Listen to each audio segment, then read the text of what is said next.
കൈത്താക്കാലം രണ്ടാം ശനി.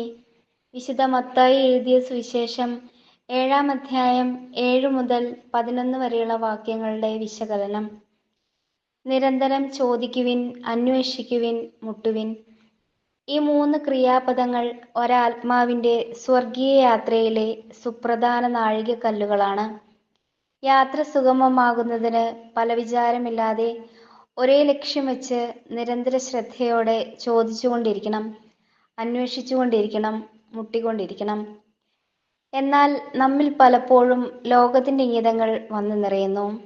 അതിനാൽ ലക്ഷ്യം തെറ്റിപ്പോകുന്നു. അപ്പോൾ ചോദിക്കുന്ന കാര്യം കുറിക്കുകൊള്ളുന്നില്ല. ചോദിച്ചിട്ട് നിങ്ങൾക്ക് ലഭിക്കുന്നില്ലെങ്കിൽ നിങ്ങളുടെ ദുരാശകളെ തൃപ്തിപ്പെടുത്തുന്നതിന് നിങ്ങൾ തിന്മയായിട്ടുള്ളത് ചോദിക്കുന്നത് കൊണ്ടാണ്.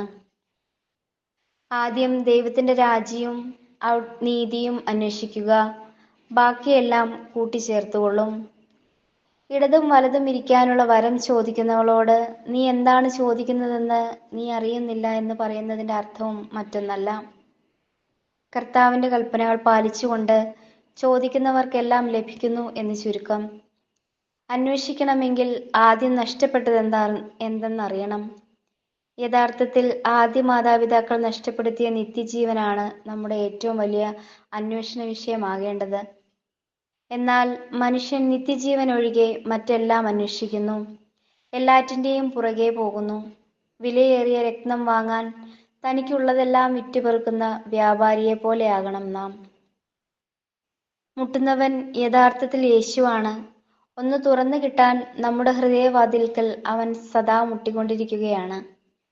അത് കേട്ട് വാതിലുകൾ തുറന്നു കൊടുക്കുന്നവന്റെ ഹൃദയം അവൻ സ്വർഗമാക്കും, സ്വർഗീയ വിരുന്നൊരുക്കുന്ന ഇടമാകും.